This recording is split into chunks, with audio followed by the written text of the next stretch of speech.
Good evening all of you. स्वागत है आप सभी मित्रों का आज की इस मुलाकात चर्चा में। ऑफिसर्स ऑन ट्रैक पर जो आज हमारी बातचीत होने वाली है वो बातचीत होगी इंडियन कॉन्ट्रैक्ट आपका सेल्स ऑफ गुड्स एक्ट पर हमारी चर्चा होगी। इंडियन कॉन्ट्रैक्ट एक्ट पर इसके पहले हम चर्चा कर चुके हैं।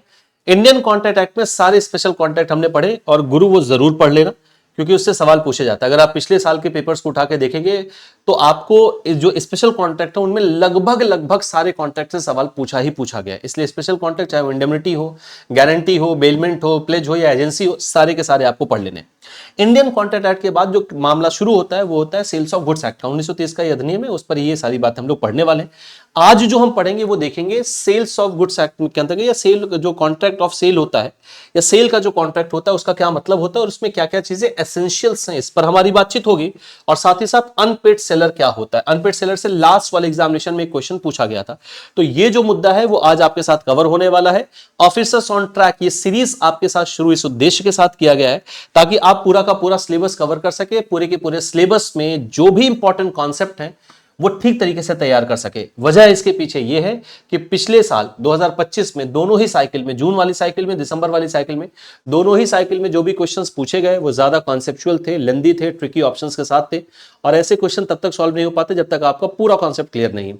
इस उद्देश्य के साथ ये क्लास आपके साथ शुरू की गई थी ताकि समय रहते ही आप अपने सारे कॉन्सेप्ट को विधिवत तरीके से क्लियर कर लीजिए। बहुत इंपॉर्टेंट है। तो इन मुद्दों पर आज हमारी बातचीत होगी। उसके पहले एक इंपॉर्टेंट बातचीत मैं आपसे कर लूं। जैसा मैं आपसे लगातार कहता रहता हूं कि आपके लिए जो सबसे बेहतरीन बैच है, अगर आप प्रिपेयर करना चाहते हैं, एक बार में सारे पेपर को क्लियर करना चाहते हैं, तो सीआईबी महापैक होगा। महापैक की खास बात यह है कि इसमें आपको जितने भी हमारे रनिंग बैचेस होते हैं उनका एक्सेस इमीडिएट मिल जाता है और महापैक में 20 से ज्यादा बैचेस का आपको एक्सेस मिल जाएगा इमीडिएट। उसके बाद जितने भी पेड बैचेस आएंगे आने वाले दिनों में, जितने भी पेड बैचेस होंगे उनके लिए आपको कोई फी पे करने की जरूरत नहीं है, वो आपको फ्री ऑफ कॉस्ट महापैक में मिलते चले जाते हैं। साथ ही साथ महापैक में आपको इलेक्टिव पेपर की क्लासेस भी फ्री मिलती हैं। इलेक्टिव पेपर्स की क्लासेस आपको फ्री मिलेंगी, ये आपको इसमें फ्री मिलेगा। इसके लिए आपको कुछ भी पे करने की आवश्यकता नहीं। इलेक्टिव पेपर जो हम आपको उपलब्ध करा रहे हैं वो कौन कौन से पेपर हैं? Central banking, rural banking, risk management,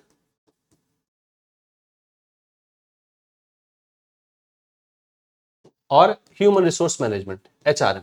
ये विषय मैं ही डील करता हूं, तो अगर आप एचआरएम लेंगे तो मुझसे आपकी बातचीत होती रहेगी। क्लियर है इतनी बात भैया? दूसरा, इंडिविजुअल बैचेस की अगर हम बात करें तो इंडिविजुअल बैच भी आपके लिए है। सीआईबी फाउंडेशन 2.0 ये आपके जून एग्जामिनेशन को टारगेट करते हुए डिजाइन किया गया है। अब आते हैं आज के मुद्दे पे। सबसे पहले देखते हैं कॉन्ट्रैक्ट ऑफ सेल का मतलब क्या होता है। देखिए भैया, कॉन्ट्रैक्ट ऑफ सेल का मतलब होता है जहां पर दो पार्टीज कॉन्ट्रैक्ट करती हैं किसी वस्तु को किसी कंसिडरेशन के बदले में ट्रांसफर करने के लिए। अब एग्जाम्पल के तौर पर इसको समझते हैं, ध्यान से समझिएगा। जैसे मान लेते हैं कि हमारे पास दो व्यक्ति हैं, एक का नाम है प्रशांत, और दूसरे व्यक्ति हैं जिनका नाम है साहिल। दूसरे व्यक्ति कौन है? जिनका नाम है साहिल। अब प्रशांत ने साहिल को एक मूवेबल प्रॉपर्टी ट्रांसफर करने की बात की, जिसके बदले में कंसिडरेशन होगा। कंसिडरेशन का मतलब होता है कि आपने मुझे कुछ दिया, उसके बदले में आपको कुछ मैं दूंगा। यानी इसके बदले में क्या होगा? एक कंसिडरेशन होगा। और कंसिडरेशन में बेसिकली यहां पर प्रेफर किया जाता है किसको? मनी को। तो मैंने अपनी कोई मूवेबल गुड्स, मैंने आपको क्या, एक बात याद रखिएगा भैया कि जो आपका सेल्स ऑफ गुड्स एक्ट है ये केवल गुड्स को ही कवर करता है। ध्यान से एक बात को, ये केवल गुड्स को ही कवर करता है, ये इमूवेबल प्रॉपर्टी को कवर नहीं करता है। तो मैंने आपको ट्रांसफर करने का वायदा किया है या मैं ट्रांसफर कर रहा हूं आपको एक गुड्स, जिसके बदले मुझे क्या मिलेगा? मनी। कंसिडरेशन में क्या है? मनी। इस गुड्स को ट्रांसफर करने के लिए जिसके कंसिडरेशन में मनी है, जो कॉन्ट्रैक्ट बन रहा है वो कहलाता है सेल्स ऑफ गुड्स एक्ट के अंतर्गत सेल कॉन्ट्रैक्ट। क्लियर है? या कॉन्ट्रैक्ट ऑफ सेल कहते हैं। यहां पर ये क्या हो गए? सेलर हो गए। ये कौन हो गए? सेलर। और ये क्या हो गए भैया? बायर हो गए। क्लियर है? तो क्या है कॉन्ट्रैक्ट ऑफ सेल? ये बात एकदम से क्लियर हो गई है। चलिए अब इसको पढ़ लेते हैं डेफिनेशन। क्या है? As defined under section 4 subsection 1, contract of sales of goods is a contract. Contract of sales of goods is a contract under which seller हमारे पास कौन है? सेलर कौन है? प्रशांत। सेलर ट्रांसफर्स और एग्री टू ट्रांसफर, या तो ट्रांसफर करेंगे या तो भविष्य में ट्रांसफर करने के लिए एग्री होते। सर्टेन गुड्स, हमेशा याद रखिएगा सेल्स ऑफ गुड्स में गुड्स ही कवर होते, इमूवेबल प्रॉपर्टी कवर नहीं होती। In exchange for some consideration, किसके एक्सचेंज में? कुछ कंसिडरेशन के बदले, प्रेफरेबली क्या है यहां पर? मनी। तो सेल्स ऑफ कॉन्ट्रैक्ट क्या है या कॉन्ट्रैक्ट ऑफ सेल क्या है या सेल कॉन्ट्रैक्ट किसको कहते हैं? ये बात एकदम से क्लियर हो गई। अब देखते हैं कि इसके क्या क्या एसेंशियल फीचर्स होते हैं, यानी अगर एक कॉन्ट्रैक्ट ऑफ सेल बन रहा है या सेल कॉन्ट्रैक्ट अगर बन रहा है तो उसमें क्या क्या चीजें होना जरूरी है। सबसे पहला, सेल कॉन्ट्रैक्ट एक बायलैटरल कॉन्ट्रैक्ट होता है। बायलैटरल कॉन्ट्रैक्ट का मतलब होता है कि सेल कॉन्ट्रैक्ट के लिए कम से कम दो व्यक्तियों का होना जरूरी है। कम से कम दो व्यक्तियों के बीच में ये कॉन्ट्रैक्ट होता है जिसमें एक पक्ष सेलर होता है, दूसरा पक्ष बायर होगा। यानी यहां पर कम से कम दो पार्टी का होना जरूरी है। इन दोनों के बीच में एक बायलैटरल कॉन्ट्रैक्ट है, एक होगा सेलर और दूसरा कौन होता है, बायर। क्लियर हो गई इतनी बात। चलिए, दूसरा क्या है, कंसिडरेशन के बदले में क्या होगा, मनी ही यहां पर होता है। कंसिडरेशन का मतलब है कि मैंने आपको कुछ दिया, उसके बदले मुझे कुछ आपसे प्राप्त हो रहा है, वो क्या कहलाता है, कंसिडरेशन। तो कंसिडरेशन में यहां पर क्या होगा भैया, मुद्रा ही होगी, मनी होगा। तीसरा है, हमेशा याद रखिएगा कि सेल कॉन्ट्रैक्ट के अंतर्गत या कॉन्ट्रैक्ट ऑफ सेल के अंतर्गत केवल मूवेबल प्रॉपर्टी का सेल होता है, इमूवेबल का नहीं। मूवेबल प्रॉपर्टी मतलब केवल और केवल गुड्स के लिए कॉन्ट्रैक्ट होगा, गुड्स को बेचा और खरीदा जाएगा, इमूवेबल प्रॉपर्टी को नहीं। इमूवेबल प्रॉपर्टी जहां पर बेची और खरीदी जाती है वो कवर करता है transfer of property act, TPA अधिनियम जिसको कहते हैं 1882 का एक्ट है। नेक्स्ट है नो पर्टिकुलर फॉर्म। इसका मतलब क्या है, क्या सेल कॉन्ट्रैक्ट होने के लिए कोई कॉन्ट्रैक्ट रिटन या ओरल होना जरूरी है, ऐसा बिल्कुल भी नहीं है। इसमें अगर कोई रिटन कॉन्ट्रैक्ट नहीं है, कॉन्ट्रैक्ट अगर कोई रिटन नहीं है तो भी कोई दिक्कत वाली बात नहीं है, अगर कोई ओरल कॉन्ट्रैक्ट नहीं है तो भी कोई दिक्कत वाली बात नहीं। यानी कॉन्ट्रैक्ट रिटन या ओरल होना ऐसा बिल्कुल भी जरूरी नहीं है। बिना रिटन या ओरल कॉन्ट्रैक्ट के भी वस्तुओं को बेचा और खरीदा जाता है। जैसे अगर आप एक दुकानदार के पास एक मैगी का पैकेट खरीदने गए तो आप उसके साथ कोई रिटन कॉन्ट्रैक्ट नहीं कर रहे हैं, बल्कि आप व्यवहारिक तौर पर, यानी ये रिटन भी हो सकता है, ओरल भी हो सकता है और इंप्लाइड भी हो सकता है। इंप्लाइड का मतलब है जो व्यवहारिक रूप से, जैसे मैं दुकानदार से अगर मैगी का पैकेट खरीद रहा हूं तो ये व्यवहारिक कॉन्ट्रैक्ट बन गया है। मैंने कोई कॉन्ट्रैक्ट लिखा या ओरल बोला नहीं है, बल्कि एक व्यवहारिक कॉन्ट्रैक्ट है कि हम दोनों एक दूसरे को वस्तु खरीद और बेच रहे हैं, जहां दुकानदार सेलर के रूप में काम कर रहा है और मैं बायर के रूप में काम कर रहा हूं। तो ये चारों एसेंशियल समझ में आ गया। क्या क्या एसेंशियल्स होना चाहिए, बायलैटरल कॉन्ट्रैक्ट होना चाहिए, कम से कम दो व्यक्तियों का होना आवश्यक है, मनी कंसिडरेशन होना चाहिए, यानी अगर मैं आपको वस्तु ट्रांसफर कर रहा हूं तो उसके बदले में मुझे क्या मिलेगा, मुद्रा मिलेगी, मनी ही कंसिडरेशन में होगी। मूवेबल प्रॉपर्टी का ही इसमें केवल कॉन्ट्रैक्ट हो सकता है, यानी गुड्स का। इमूवेबल प्रॉपर्टी टीपीए अधिनियम में होंगी। नो पर्टिकुलर फॉर्म, ऐसा जरूरी नहीं है कि कॉन्ट्रैक्ट रिटन हो या ओरल हो, इंप्लाइड भी हो सकता है, रिटन ओरल होना कोई आवश्यक इसमें नहीं होता है। क्लियर हो गई इतनी बात भैया। तो कॉन्ट्रैक्ट देखिए, ये आपका मॉड्यूल डी में, मॉड्यूल डी के लगभग 80% टॉपिक ऐसे हैं जो बेहद छोटे छोटे हैं। असल में टॉपिक नहीं छोटा है, इंडियन कॉन्ट्रैक्ट एक्ट कोई छोटा टॉपिक नहीं है, सेल्स ऑफ गुड्स एक्ट कोई छोटा नहीं है। आगे चल के ऐसे पार्टनरशिप, एलएलपी, कंपनीज एक्ट पढ़ेंगे। लेकिन आईएबीएफ ने क्या किया है, और ये बहुत अच्छा काम आईएबीएफ ने किया है, कि जो बड़े टॉपिक्स हैं उनको छोटे छोटे हिस्सों में डिवाइड कर दिया है। तो एक ही टॉपिक में चाहते तो वो सारे स्पेशल कॉन्ट्रैक्ट को लिख सकते थे, लेकिन उन्होंने दो दो पेज के अलग अलग टॉपिक बना दिए। इससे फायदा ये हुआ, लाभ आपको ये होगा कि आप एक तो अच्छे तरीके, क्योंकि जब छोटी चीजें लिखी होती हैं, छोटा टॉपिक होता है तो जल्दी वो समाप्त हो जाता है और उसको जल्दी ग्रैब कर पाते हैं। लेंदी टॉपिक्स को समझना मुश्किल हो जाता है। तो ये बहुत अच्छा किया गया है कि छोटे छोटे टॉपिक्स को बनाया गया है। अब जैसे meaning and essentials of contract of sale, ये मुश्किल से 1 से 1.5 पेज का ही टॉपिक है, बहुत आसान सा टॉपिक है। तो क्या होता है आपका सेल, क्या होता है कॉन्ट्रैक्ट ऑफ सेल, क्या है, इसके क्या फीचर्स होते हैं, इसको हमने समझा। अब दो चीजों में हम डिफरेंस समझते हैं, सेल क्या होता है और एग्रीमेंट टू सेल क्या होता है। ध्यान से समझिए, और दोनों पर ही सेल कॉन्ट्रैक्ट बन सकता है, सेल के लिए भी और एग्रीमेंट टू सेल के लिए भी हो सकता है। जैसे एग्जांपल के तौर पर मान लेते हैं कि मैं किसी शॉपकीपर के पास गया, ध्यान से समझिएगा, मैं एक शॉपकीपर के पास गया, और मैंने कहा कि भैया मुझे शुगर दे दीजिए, कितना, 1 kg। तो शॉपकीपर यहां पर क्या है भैया, सेलर है, मैं यहां पर क्या हूं, बायर हूं। उसने 1 किलो चीनी दे दी और मैंने तुरंत ही उसकी प्राइस उसे पे कर दी। तुरंत क्या दे दिया, बहुत ऊपर लिख दिया गया, प्राइस दिख रहा होगा, मैंने उसकी तुरंत उसे प्राइस कर दे दी। यानी सेलर ने ये जो वस्तु है, ये जो शुगर है, मुझे इमीडिएट ट्रांसफर कर दिया, ये मुझे ट्रांसफर हो गया, तुरंत ट्रांसफर हो गया, यानी इसकी ओनरशिप अब मेरे पास आ गई। इस 1 किलो शुगर की जो ओनरशिप है, जो मालिकाना हक है, वो मेरे पास आ गया। इमीडिएट इस वस्तु को बेच दिया गया और बस के बदले मैंने मनी कंसिडरेशन में उसे प्राइस पे कर दिया है। इसे हम कहते हैं सेल। यहां पर वस्तु इमीडिएट सेल हो गई। ये पहला एग्जांपल हो गया, ठीक हो गई जितनी बात। दूसरा एग्जांपल है कि मैं एक फार्मर के पास गया, मैंने कहा कि मुझे तुम्हारा वीट परचेज करना है, यानी जो तुमने गेहूं बोया हुआ है वो मुझे परचेज करना है। मैं कौन हूं, बायर हूं। किसान ने कहा कि सर गेहूं तो अभी लगा है, अभी तो नवंबर मैंने गेहूं को, अभी तो उसकी पौध मैंने लगाई है नवंबर लास्ट में, अभी 2 महीने में गेहूं कहां तैयार हो जाएगा। तो बायर ने कहा नहीं, अभी हम एक कॉन्ट्रैक्ट कर लेते हैं कि जब ये गेहूं तैयार हो जाएगा तो मैं गेहूं आपसे खरीद लूंगा। यानी ये वस्तु अभी नहीं है, कॉन्ट्रैक्ट होते समय ये वस्तु उपलब्ध नहीं है। क्लियर है, ये वस्तु प्रोड्यूस नहीं हुई है अभी। अगर ये कोई फैक्ट्री में बनने वाली वस्तु थी तो मैन्युफैक्चर नहीं हुई, मतलब ये वस्तु कॉन्ट्रैक्ट बनते समय नहीं है, ये फ्यूचर में ट्रांसफर होगी। कॉन्ट्रैक्ट बनते समय ये वस्तु नहीं है, बल्कि ये वस्तु फ्यूचर में आगे चल के आपको जो है सेल की जाएगी। जब ये गेहूं तैयार हो जाएगा तो भविष्य में आपको ये वस्तु ट्रांसफर कर दी जाएगी, जो भी रेट तय किया गया है। यानी यहां पर जो सेल होने वाली है, यहां पर जो सेल होगी वो फ्यूचर की डेट में होगी। वो कब होगी? फ्यूचर डेट में होगी। तो इसे हम कहते हैं सेल का एग्रीमेंट होना। यानी अभी क्या हुआ है? एग्रीमेंट टू सेल हुआ है। अभी क्या हुआ है? Agreement to sell. यानी जब वस्तु उपलब्ध नहीं है, जब आपका कॉन्ट्रैक्ट बन रहा है, आप फ्यूचर में उस वस्तु की डिलीवरी करेंगे तो ये कहलाएगा एग्रीमेंट टू सेल। लेकिन अगर वस्तु तुरंत बेच दी गई जिसके बदले आपको प्राइस मिल चुकी है तो ये कहलाता है सेल। क्लियर हो गई इतनी बात? अब अगर दोनों का बेसिक कॉन्सेप्ट आपने समझ लिया है तो यहां इस चार्ट को समझने में बहुत आसानी होगी। तो हम दो में अंतर समझने वाले हैं, सेल और एग्रीमेंट टू सेल में क्या अंतर होता है। पहला, nature of contract. This is currently selling contract, ये एग्जीक्यूट हो चुका है। जैसे दुकानदार ने मुझे 1 किलो चीनी दी, मैंने उसको उसका प्राइस दे दिया, ये जो सेल है वो एग्जीक्यूट हो गया, सेल पूरी हो चुकी।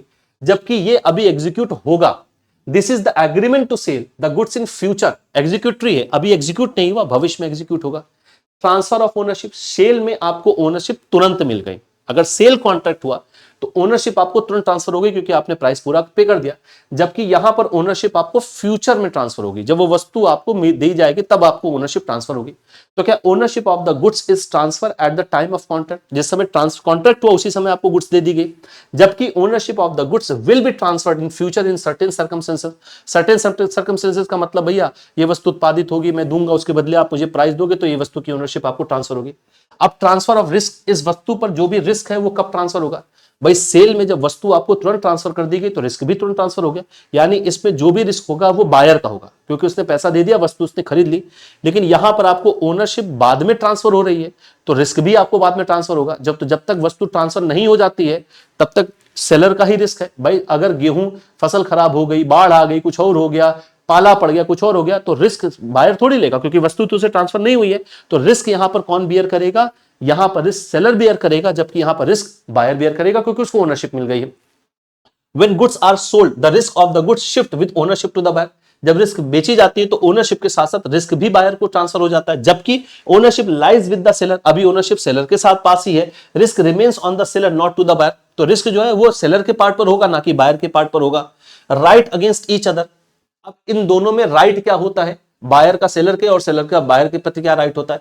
सेल कॉन्ट्रैक्ट पे क्या होता है भैया? आपका राइट क्या है यहां पर आप ध्यान रखिएगा। The seller may file a suit against the buyer of price, क्योंकि अब यहां पर और कोई अधिकार आपके पास नहीं। आपने वस्तु बेच दी, उसने प्राइस दे दिया, बस आपके पास एक अधिकार है कि उस प्राइस को लेकर आप मुकदमा कर सकते हो कि साहब जितनी प्राइस मैंने कहा था उतनी प्राइस इन्होंने मुझे दिया नहीं, तो प्राइस को लेकर कर सकते हो। जबकि यहां पर बायर के पास ये अधिकार है कि वो इंडेमनिटी को लेकर भी अपना मामला फाइल कर सकता है। जैसे मैंने आपसे कहा कि मैं आपका गेहूं खरीदूंगा, और जब ये गेहूं कट गया तो आप गेहूं खरीदने से इनकार कर दे रहे हो, अब कोई उसका खरीदार नहीं, मेरा गेहूं खराब हो रहा है, तो मेरा जो लॉस हो रहा है मैं उस लॉस के लिए भी आप पर मुकदमा दायर कर सकता हूं। कब? एग्रीमेंट टू सेल में। जबकि यहां पर वस्तु बेच दी गई तो आप प्राइस को लेकर मुकदमा कर सकते हो। Right to seller to resale, अब रीसेल करने का सेलर का क्या राइट होता है? बाई सेल कॉन्ट्रैक्ट के अंतर्गत आपके पास वस्तु ही नहीं तो रीसेल क्या करोगे? आपने वस्तु बेच दी ना, ओनरशिप दे दी, तो आप रीसेल नहीं कर सकते हो। After payment the goods in possession of the seller can not be sold, जब पेमेंट हो गया, भैया मैंने तुमको पूरा पेमेंट कर दिया, तो अब आप इसको बेच नहीं सकते हो, वस्तु ट्रांसफर हो गई, ओनरशिप ट्रांसफर हो गई, वस्तु सेल कर दी। लेकिन यहां पर अभी सेलर को वस्तु ट्रांसफर ही नहीं की गई है, तो रीसेल करने का अधिकार यहां पर सेलर के पास सेलर के पास बना रहता है। क्लियर है? इस चार्ट का अगर आप चाहें तो एक स्क्रीनशॉट ले सकते हैं। क्लियर है बाबू इतनी बात? चल अब आते हैं, अगला मामला है अनपेड सेलर कौन होता है। क्लियर है? तो अनपेड सेलर की डेफिनेशन दी गई है section 45 subsection 1 sales of goods act 1930 का अधिनियम है। देखिए अनपेड सेलर की दो कंडीशन लिखी गई है सेल्स ऑफ गुड्स एक्ट में। पहली कंडीशन क्या है कि अगर सेलर को उसकी प्राइस नहीं मिली है, सेलर ने वस्तु बेच दी और आपने उसकी प्राइस उसे पूरा नहीं पे किया, तो वो अनपेड सेलर हो गया। दूसरी कंडीशन ये है कि सेलर को पेमेंट किया गया था किसी निगोशिएबल इंस्ट्रूमेंट से। जैसे मैंने कोई वस्तु खरीदी और मैंने उसको चेक दे दिया कि भैया चेक से आप अपना पेमेंट करना, कल बैंक में जमा करना, पेमेंट हो जाएगा। लेकिन वो चेक बाउंस हो गया, डिसऑनर हो गया, तब भी तो उसको पैसा नहीं मिल पाया, तो भी वो अनपेड सेलर होगा। तो दूसरी कंडीशन ये है कि अगर सेलर को किसी निगोशिएबल इंस्ट्रूमेंट से पेमेंट किया जाना था और वो निगोशिएबल इंस्ट्रूमेंट डिसऑनर कर दिया गया है, डिसऑनर हो गया है, तो भी वो अनपेड सेलर होगा। तो अगर उसने वस्तु बेची और उसको पैसा नहीं प्राप्त हुआ तो भी अनपेड सेलर, या निगोशिएबल इंस्ट्रूमेंट से पेमेंट करना था लेकिन वो निगोशिएबल इंस्ट्रूमेंट डिसऑनर हो गया, तो भी वो क्या कहलाएगा, अनपेड सेलर। देखिए, according to section 45 subsection 1 of the sale of goods act 1930, a seller of goods is called unpaid seller. एक अनपेड गुड्स के सेलर को अनपेड सेलर कब कहेंगे, तब when the whole of the price has not been paid or tendered, जब उस वस्तु की पूरी प्राइस उसको नहीं दी गई है तो अनपेड सेलर होगा, या when the payment for the goods is received in the form of a check or other negotiable instrument and the same is dishonored for financial or other reason। Cheque से या किसी और negotiable instrument से payment किया गया, financial या किसी और रीजन से अगर वो निगोशिएबल इंस्ट्रूमेंट डिसऑनर हो गया, उसका पेमेंट नहीं किया गया, तो भी वो अनपेड सेलर होगा। तो अनपेड सेलर क्या है बाबू, ये बात क्लियर है। अब देखते हैं अनपेड सेलर के क्या क्या राइट्स होते हैं। अनपेड सेलर के गुड्स के अगेंस्ट, जो वस्तु बेची जा रही है उसके अगेंस्ट क्या राइट है, और बायर के अगेंस्ट क्या राइट है। तो गुड्स के अगेंस्ट राइट को दो हिस्सों में डिवाइड करेंगे। Property in the goods pass to the buyer, जो वस्तु बेची जा रही है, जो प्रॉपर्टी अगर वो बायर को पास कर दी गई है तब, और अगर वो बायर को पास नहीं की गई है तो। अगर प्रॉपर्टी, जैसे मान लेते हैं आपने एग्रीमेंट टू सेल किया लेकिन पास नहीं किया गया है और आपको पेमेंट नहीं मिल रहा है, सॉरी उसको पास अभी कर दिया गया है और आपको पेमेंट नहीं किया गया है, तो आपके पास है कि बची हुई वस्तु को आप क्या कर सकते हो, अपने पास रोक कर रख सकते हो, लियन कर सकते हैं आप, रोक कर रखने का अधिकार है जब तक आपको पेमेंट नहीं मिला, जब तक आप अनपेड सेलर है। या अगर वो वस्तु भेज दी गई है और वो ट्रांजिट में है, मतलब अभी वो रास्ते में है वस्तु, वो ट्रांजिट में है, आप उस वस्तु को रास्ते में ही रोक कर रखने का अधिकार रखते हैं, यानी ट्रांजिट में ही आपको रोक कर रखने का अधिकार है और आपको वस्तु को रीसेल करने का भी अधिकार है। लेकिन अगर प्रॉपर्टी पास नहीं की गई, ये पास करने के केस में हो रहे, अगर प्रॉपर्टी पास नहीं की गई तो भी आप लियन कर सकते हैं। अगर ट्रांजिट में है, वस्तु रास्ते में है, तो इस केस में भी रास्ते में रोक कर रखने का अधिकार है, रीसेल करने का अधिकार है। या अगर आपके पास वस्तु ट्रांजिट होने वाली थी, आपके पास से जाने वाली थी, आपने भी ट्रांजिट नहीं किया है, तो आप अपने पास उस वस्तु को रोक कर रख सकते हैं। बायर के अगेंस्ट क्या क्या आपके पास है, आप प्राइस के लिए मुकदमा दायर कर सकते हैं कि भैया जो प्राइस तय हुई थी आपने मुझे प्राइस नहीं दी, उसके लिए आप मुकदमा कर सकते हैं। डैमेज फॉर नॉट एक्सेप्टेंस, अगर आप अनपेड सेलर हैं, आपको पेमेंट नहीं दिया गया या उसने कहा कि भैया अब हम ये एक्सेप्ट ही नहीं करेंगे, जैसे किसान वाले केस में मैंने आपको बताया, भैया आप तो ने कहा था खरीदेंगे गेहूं, अब आप खरीद नहीं रहे हो, मेरा गेहूं कोई और खरीदने के लिए तैयार नहीं, गेहूं का नुकसान मेरा हो रहा है, तो उस नुकसान की भरपाई आप करिए क्योंकि आपने कॉन्ट्रैक्ट को ब्रीच कर दिया, आप नहीं एक्सेप्ट कर रहे हो।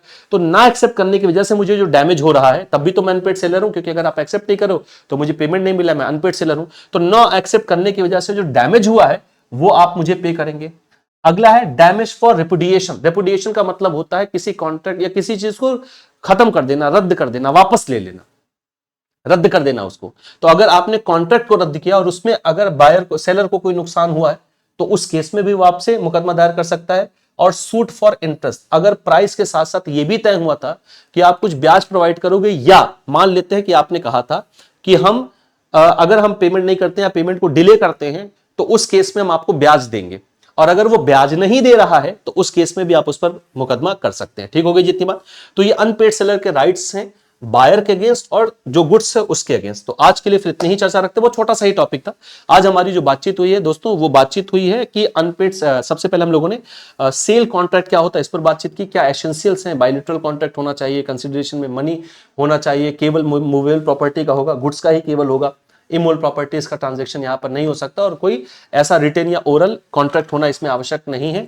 इंप्लाइड कॉन्ट्रैक्ट भी इसमें काम करता है, मौखिक रूप से, लिखित रूप से कॉन्ट्रैक्ट होना जरूरी नहीं होता है। अनपेड सेलर कौन होता है और अनपेड सेलर के क्या राइट्स हैं, वस्तु के अगेंस्ट क्या राइट्स हैं और बायर के अगेंस्ट क्या राइट्स हैं, ये सारी बातचीत हम लोगों ने आज कर ली। इनके अलावा कुछ भी और आप मुझसे जानना चाहते हैं, पूछना चाहते हैं, तो इस क्यूआर कोड को स्कैन करके एक डेडिकेटेड टेलीग्राम ग्रुप आपके लिए है, आप इस ग्रुप से जुड़ सकते हैं। या अगर आपको इस ग्रुप को स्कैन करने में, यानी इस क्यूआर कोड को स्कैन करने में कोई दिक्कत आ रही तो आप टेलीग्राम पर जाएं, सिंपली सर्च करें आशीष सर JIB CIB एग्जाम्स, आप इस माध्यम से भी मुझसे जुड़ सकते हैं। तो आज के लिए फिर इतनी ही चर्चा रखते हैं। नेक्स्ट मुलाकात में आपसे मेरी जो बातचीत होगी वो कंडीशन एंड वारंटीज पर होगी। सेल कॉन्ट्रैक्ट में बहुत इंपॉर्टेंट कॉन्सेप्ट है, कंडीशन क्या होता है, वारंटीज क्या होती है, दोनों किस प्रकार के स्टिपुलेशन है, ये हम अगली मुलाकात में, नेक्स्ट मुलाकात में बातचीत करने वाले हैं। तो आज के लिए इतनी ही चर्चा रखते हैं। इसके अलावा भैया तैयार हो जाइए आप लोग, अपने अपने इलेक्टिव पेपर सोच लीजिए कौन कौन से इलेक्टिव पेपर आपको लेने हैं, क्योंकि मार्च में आपका रजिस्ट्रेशन स्टार्ट हो रहा है। ठीक है जितनी बात। तो आज के लिए इतनी चर्चा रखते हैं मित्रों, मिलते हैं फिर अगली मुलाकात में अगले हिस्से पर। विधिवत बातचीत करते हैं। ये क्लास आपके लिए लगातार चलाई जा रही है और पूरे सिलेबस को मैं कवर करूंगा। मॉड्यूल ए बी सी के जितने इंपॉर्टेंट टॉपिक हैं वो सब कवर कर दिए गए हैं।